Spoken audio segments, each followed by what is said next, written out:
إن الحمد لله الذي نحمده ونستعينه ونستغفره ونؤمن به ونتوكل عليه ونعوذ بالله من شرور أنفسنا ومن سيئات أعمالنا من يهده الله فلا مضل له ومن يضلل فلا هادي له ونشهد أن لا إله إلا الله وحده لا شريك له ونشهد أن محمدا عبد الله ورسوله أرسله الله تعالى بالهدى ودين الحق ليظهره على الدين كله وكفى بالله شهيدا فصلى الله عليه وسلم تسليما كثيرا كثيرا أما بعد فإن أصدق الحديث كتاب الله وخير الهدي هدي محمد صلى الله عليه وسلم وإن شر الأمور محدثاتها وإن كل محدثة بدعة وكل بدعة ضلالة وكل ضلالة في النار. قال الله عز وجل في كتابه الكريم بعد أن أقول أعوذ بالله من الشيطان الرجيم قالوا أأنت فعلت هذا بآلهتنا يا إبراهيم قال بل فعله كبيرهم هذا فاسألوهم إن كانوا ينطقون فرجعوا إلى أنفسهم فقالوا إنكم أنتم الظالمون ثم نكسوا على رؤوسهم لقد علمت ما هؤلاء ينطقون قال أفتعبدون من دون الله ما لا ينفعكم شيئا ولا يضركم أف لكم ولما تعبدون من دون الله أفلا تعقلون قالوا حرقوه وانصروا آلهتكم إن كنتم فاعلين. رب اشرح لي صدري ويسر لي أمري واحلل عقدة من لساني يفقهوا قولي. اللهم ثبتنا عند الموت بلا إله إلا الله اللهم اجعلنا من الذين آمنوا وعملوا الصالحات وتواصوا بالحق وتواصوا بالصبر آمين يا رب العالمين. Today I'll continue speaking with you about the exchange Ibrahim alayhi salam had with his people after he took that provocative action of destroying the idols in the temple while they were all away, and they come back to this shocking scene and they say, who dare could have done this? How could somebody have done this to our gods? And somebody did say, this is what I left off with last time, قالوا سمعنا فتى يذكرهم يقال له إبراهيم. This is ayah number 60. They said, there's a young man we've heard a young man that was talking about them. And it's interesting, يقال لهم يذكرهم يقال له إبراهيم. He was mentioning them as if he can't stop talking about them. He's constantly bringing them up. And he's called Ibrahim. So we've overheard his name is Ibrahim. قالوا فأتوا به على أعين الناس. So they said, bring him before the eyes of the people. So they want to have a town hearing. And they want to have basically a lynching, if you will. Right? They want to put him in front in public. And this is the one who blasphemed against our gods. This is the one who's desecrated the temple. And the entire collective anger, the mob anger is against this one person. And so they put him before, and he's a young kid. And then they've all ganged up, and the entire town is ganged up. قالوا أأنت فعلت هذا بآلهتنا يا إبراهيم. They said, did you actually do this with our gods, Ibrahim? So the anta and then the fa'alta again. Fa'alta has anta in it, has you in it. And the anta is before it also. And this is out of shock. How could you do this? You? Really? You did this? And it's also like when you're yelling at someone and you're pointing at them. It was you. You did this, didn't you? It's like that. And so the rage of the crowd is captured inside anta fa'alta hada. You did this? And it's not even what they could have said, did you break the idols? Did you destroy? Did you desecrate? Any of the verbs that describe the act could have been used. The word fa'ala is just to do. And that's as if to say they can't even get themselves to verbalize. It's so bad for them. And this is what you did. So there's this disgust and there's this overwhelming rage that renders them almost ineloquent. They're not able to express themselves properly out of that anger. And so they say this, Ibrahim, Ya Ibrahim. Qala, he said, Bal fa'alahu kabiruhum. Actually, bal is ibtal. They say, no, actually the fact of the matter is, the kabiruhum hada, this big one of theirs, he did it. He did it. Now we know prophets don't lie. And you've heard the story from, childhood. And it's, sounds like he's not telling the truth. But sometimes if you ask me a question and I answer you knowing that you know what I'm saying is wrong, right? You already know what I'm saying isn't the truth. And I say it anyway. Why are you late? Well, why didn't you do that homework? Or why didn't you call me? You know what? Ask AT&T. Ask the cell phone carrier why I didn't call you. They must have done it. It's a government. You already know. You're being sarcastic. You're giving a smart answer. And he's saying, you're mad at what I did?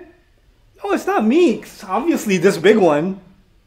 I mean, he's the only suspect here that survived is their big one, right? So I think you should be paying your attention to them. And he's basically turned this around, and he's keeping his cool, they're losing their minds. And you have to understand, before they tried to intimidate him, and that failed. And now he's turning it around. They're trying to intimidate him again with rage, and he's acting completely cool. And he's saying, no, well, makes sense, right? You should just ask the big one, right? Right? Isn't that what you want to do? I mean, you ask him for everything else in your life.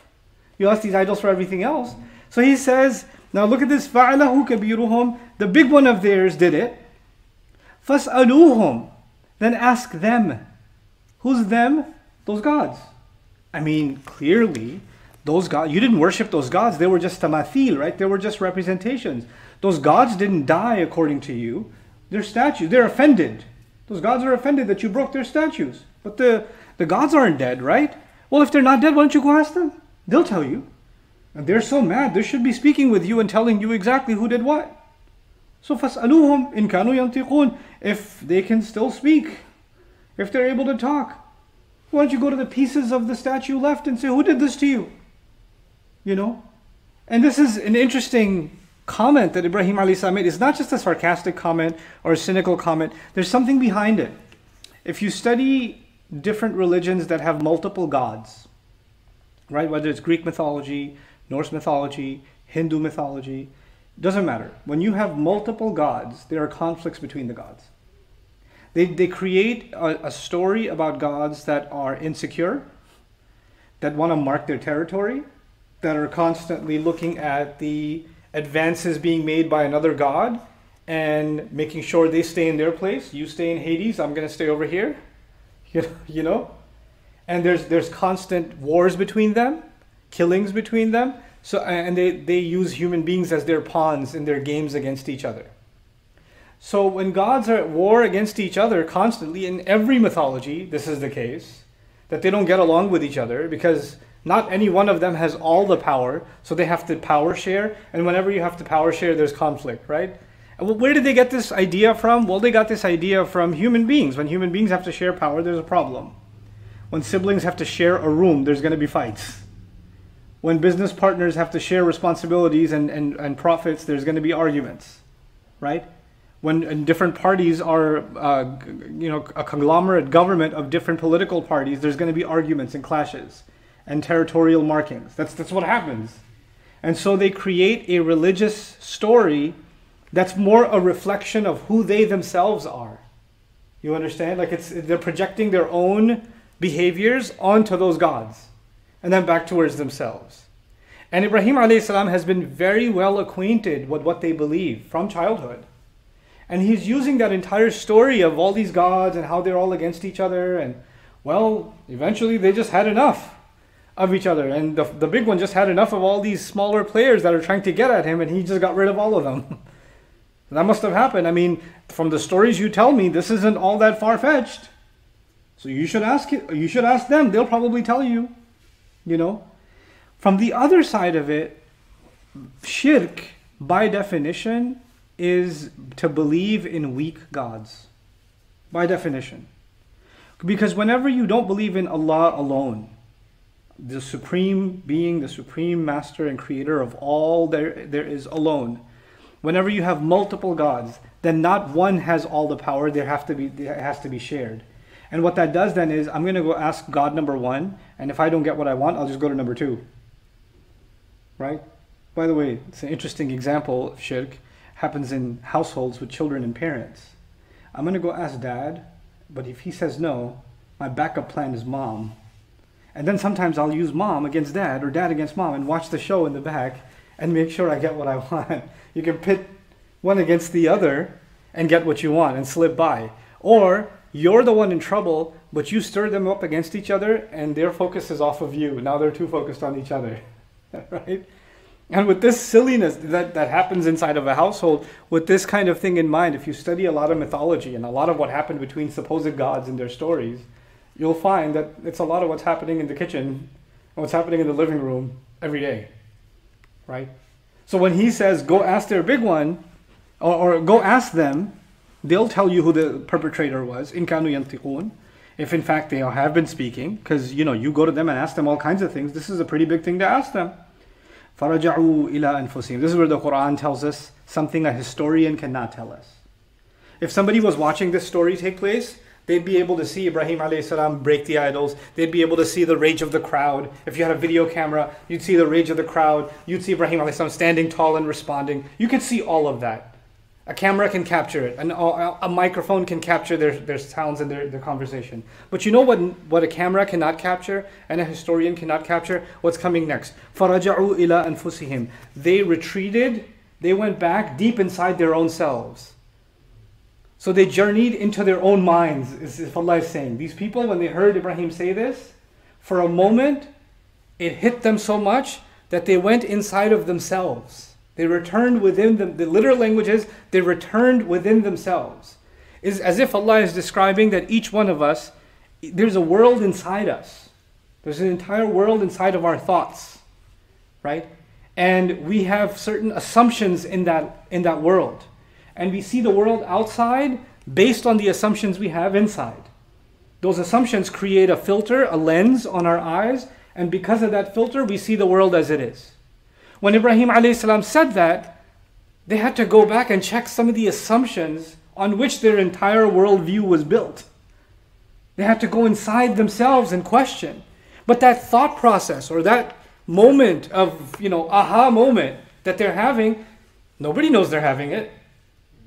They're not saying it. You can't tell what somebody's thinking.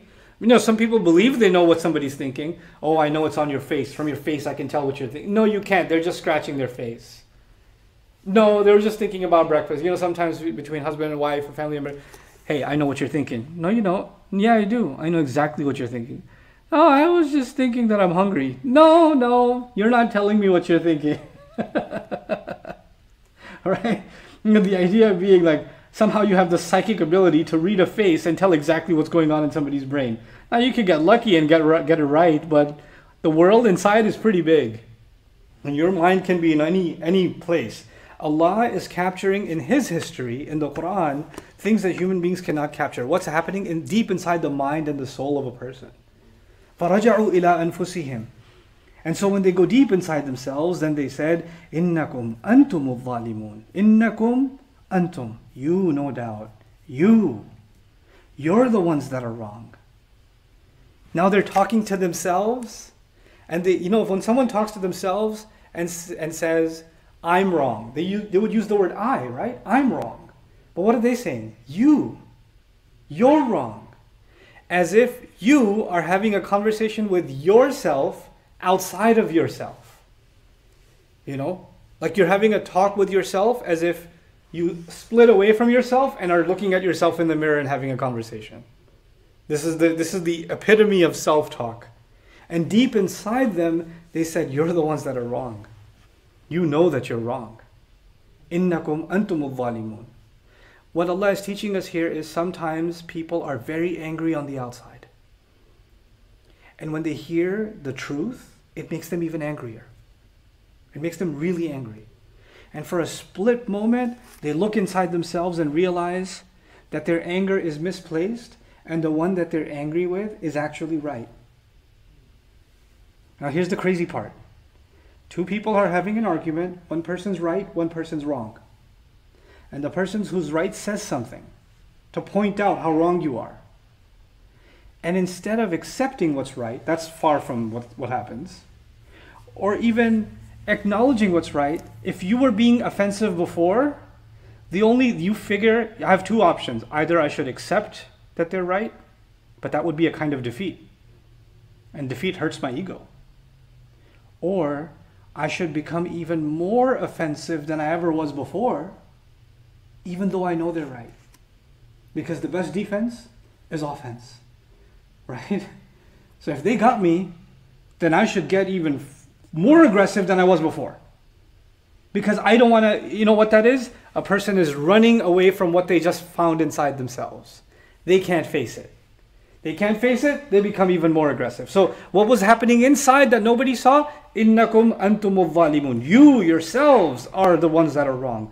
ثُمَّ نُكِسُوا عَلَى رُؤُوسِهِمْ.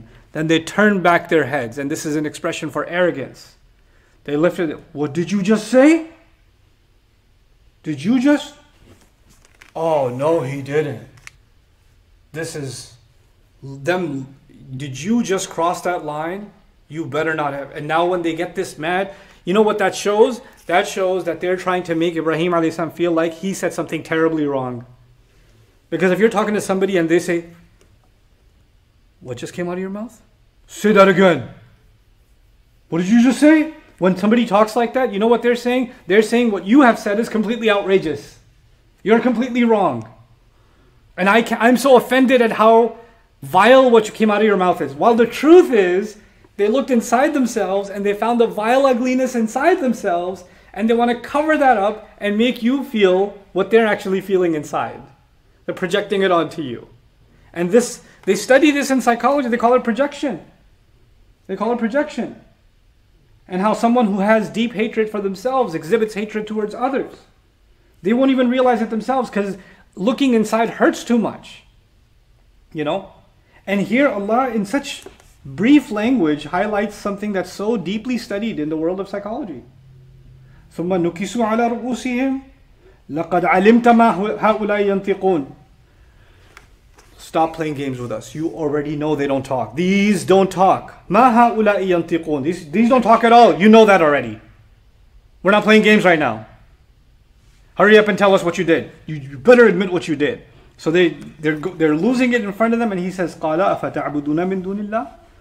So then you worship other than Allah, مَا لَا يَنْفَعُكُمْ شَيْئًا, someone who doesn't benefit you in any way, shape or form, وَلَا يَضُرُّكُمْ, and doesn't harm you. Because if you're saying I did this, they should have destroyed me. Who am I compared to gods of yours? How can I get away with that? And so you're telling me they can't even speak? You're telling me that they don't speak. Well, why do you speak to them? Right? And so when he says this, أُفٍّ لَكُمْ, and then you're mad? Oh, you think you're mad and I'm going to back down because you're angry? No, I'm mad back at you. أُفٍّ لَكُمْ. Oh, you people. That's the translation of أُفٍّ لَكُمْ. Uf has come out of classical Arabic into many other cultures of Muslims. This Quranic word became famous, and I believe people that speak Farsi use it. I believe people in Bahasa language use it. Urdu speakers use it. Uf. Right? But the original sense of it is, I can't believe you people. They're saying to him, I can't believe you. And he's saying, I said, no, actually, I can't believe all of you. Uffil lakum.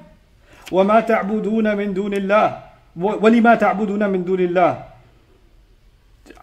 And whatever it is that you worship other than Allah, whatever this nonsense is that you worship, I can't believe you people and this nonsense that you worship. أَفَلَا تَعْقِلُونَ. Don't you then think? You don't use your heads? So now he's making them, he's questioning them as people that are acting stupidly. He's putting them in that place. Now, see, at this point, this has escalated where it couldn't possibly escalate anymore. And they could now, if there was ever a time to show him, to defeat him, there's two options that you can take. You can either, disprove him and everything he's saying. You can show him how ridiculous his worldview is, how those gods are actually real. You can show it to him. You can prove it to him. And you can humiliate him before you kill him. Because if you kill him without doing that, then there will be people in the audience that even though openly they don't say it, deep inside, many of them, رَجَعُوا إِلَىٰ أَنفُسِهِمْ, they'll go deep inside themselves, and only some of the loud ones came back and became more arrogant, but some others might be influenced by what he's saying. So if you kill him right now, he actually wins. He actually wins because you didn't respond. You didn't have a response. So if you had a response, this was the time to give it. You see, with Rasulullah sallallahu alaihi wasallam, he was delivering the Quran to the Quraysh. And for some of my students, inshallah, eventually we'll get there, we're going to look at how beautiful and how creative Arabic poetry was before Islam. It was really creative. It was pretty epic. And they prided themselves on it. And when he started preaching the Quran and saying that this is the word of Allah and nothing is like it, well, these are people who are so proud of the words that come out of their mouth. They're so proud of their artistic language. And now you're telling them no words can match the Quran. Somebody should stand up and say, oh, please, bring it. I take your challenge. I take your challenge. I'll produce something like it. Isn't that easy? Isn't that even expected? That's expected, right? If a culture is known nowadays, if a city is known for, and their parks are known for the best basketball players, and some guy comes along and says, nobody can beat me. You think everybody will just sit down and just watch him? Or people are going to put him in his place? They'll take that challenge because they pride themselves over being the best players. Isn't it? In any field, in any realm, when somebody comes along and opens a challenge, then you put them in their place. You think about it. Is it easier for the Quraysh to spend money, to try to torture and beat their own, to eventually go to multiple wars? Is that the easier road? Or to respond to the Quran and just say, hey, look, we produced something and it's way more popular than the Quran is, and it's way more appreciated. It has way more wow factor than the Quran ever had. There we go, challenge met. Can you now know your place? Which is an easier option, just coming up with words or going to war? And they chose going to war. Why? Because there was no answer. Long time ago, Ibrahim alayhi salam, a young boy, posed this question to his entire society. There are elders that have been at the temple that lead people in their false worship. There are people that teach these stories and they have gray hair. There are elders among them. They should be able to come up with answers, right? They're dealing with this and they're teaching that religion for years and years and years. They should be able to put Ibrahim in his place, alayhi salam. But none of them have an answer. And the only answer they have is harriqu. Burn him. Burn him alive. Burn him alive. Set him on fire. Why set him on fire? Because when you come across someone who is right and you know that you're wrong, then again you have a choice. Your choices are either you admit that you're wrong, but that's a kind of defeat, or you become more aggressive, and there's another thing that happens. Now you have a hatred for someone who showed you how wrong you are. You don't just want, it's not even about right and wrong anymore. Now you hate this person who's right. And you want to see them destroyed for making you look inside yourself. Because it wasn't a pretty picture inside. You develop spite for them because they said something right. Allah is teaching us a profound reality about people who speak the truth. They get hated. Deeply hated. Like the people who hate them don't just dislike them. They despise them. They hate them. They hate them for nothing they've ever done to them except speak the truth. And the level of hatred will be intense. Absolutely intense. And so he says, they say, as a town, they say, burn him alive. And then they proved his point. They said, they didn't just say burn him alive. They said, wansuru alihatakum. And aid your gods. Help your gods by burning him alive. It's almost like saying avenge your gods. Oh, so your gods aren't capable of even doing that? Like you guys say, when this god attacked that god, he fought back and destroyed him with this, and then they fought back and they engaged in these epic wars, and that's where the storms come from, and that's where this comes from, and that's where the thunder comes from, and that's where the earthquake comes from, etc., right? You guys talk about these mighty gods that have power over the forces of nature, and yet they're not powerful enough to avenge this one boy. You must help them. So your entire religion was these gods will help us, and now this religion is about you helping your gods? وَانْصُرُوا آلِهَتَكُمْ إِن كُنْتُمْ فَاعِلِينَ. If there's anything you're going to do, that's what you better do. And this in kuntum fa'ilin also is a suggestion. Stop thinking. Just do it. Just do it. This is the only thing we can do. We have to please the gods. We have to make it right with them. We have to help them. They've been hurt. So وَانْصُرُوا آلِهَتَكُمْ إِن كُنْتُمْ فَاعِلِينَ. This is the exchange, and by the end of this exchange, what do you realize?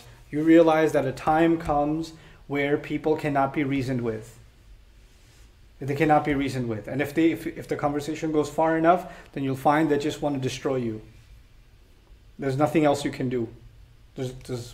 This point was reached between Rasulullah ﷺ and the Quraysh. This point was reached between Lut alayhi salam and his nation. This point was reached between Musa alayhi salam and Fir'aun. The same point is being reached now between Ibrahim alayhi salam and his people. It's the same point where there's basically a point of no return. There's no point in reasoning. And alhamdulillah, we're not living in times where nations get destroyed for disagreement. But what we have to learn from this is other things. We do have to learn from this that there are people in our life that you have to be smart enough to recognize that a point comes in the conversation, but there's no point further in the conversation. There's nothing left to be said. The only thing that this does is increase them in more spite and hatred. So you saying something is not even being heard anymore. They can't even hear it. What they had to hear, they took deep inside themselves, they found it to be true, and they hated the fact that it was true.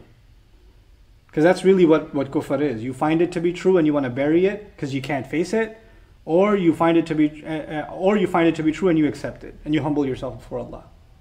Because accepting the truth is not losing to somebody. Accepting the truth is winning before Allah Azza wa Jal. We submit ourselves to the truth because we're servants of Allah, not because we allowed somebody win in an argument. You know, there's lots of factors at play here. How could we listen to a boy, a child? Who's he to tell us? How could all of us be wrong and he's right? There's lots of reasons to think that he can't be right. But none of those reasons have to do with thinking. They have to do with, oh, the majority is always right. How can you go against everybody? Which is an argument you'll hear in life. When you say, why are we doing this? Everybody does it. What do you mean? What do you mean? You're going to question everybody now? That's this crowd. They think like this. Hey, why are we doing this? But your family does it, and we've been doing it for generations. Oh, you think you're better than everybody? You think you're better than grandpa? This is the same people. You know what? You keep at this, and you are going to get kicked out of this house. You watch what I do with you if you ever bring this up again. That's these people. These people again. Burn him, right? Can't stand it. Can't stand it. So this kind of intolerance, Allah is describing this to us. Again, I remind you, Allah keeps saying we are the religion of our father Ibrahim alayhi salam. And Allah put him through experiences because He knew that Ibrahim alayhi salam is going to father he's going to be the spiritual father of this ummah and so many ummah even before us, all the way through until Judgment Day. And we're going to need to figure out how to face those situations. We're going to face the same situation because we're in the religion of Ibrahim alayhi salam. We are going to have to relive some droplets of his life here, there, and everywhere, right? May Allah Azza wa Jal make us more like Ibrahim alayhi salam, more and more like him, and less like his people. Barakallahu li wa lakum fil Qur'an al-Hakim, wa nafa'ani wa iyyakum bil ayati wa dhikr al-Hakim. Alhamdulillah wa kafa, wa salatu wa salamu ala ibadihi alladhina istafa, khususan ala afdalihim wa khatam al-nabiyyin, Muhammadin al-Amin wa ala alihi wa sahbihi ajma'in. قال الله عز وجل في كتابه الكريم بعد أن أقول أعوذ بالله من الشيطان الرجيم إن الله وملائكته يصلون على النبي يا أيها الذين آمنوا صلوا عليه وسلموا تسليما اللهم صل على محمد وعلى آل محمد كما صليت على إبراهيم وعلى آل إبراهيم في العالمين إنك حميد مجيد اللهم بارك على محمد وعلى آل محمد كما باركت على إبراهيم وعلى آل إبراهيم في العالمين إنك حميد مجيد عباد الله رحمكم الله اتقوا الله إن الله يأمر بالعدل والإحسان وإيتاء ذي القربى وينهى عن الفحشاء والمنكر ولذكر الله أكبر والله يعلم ما تصنعون أقم الصلاة إن الصلاة كانت على المؤمنين كتابا موقوتا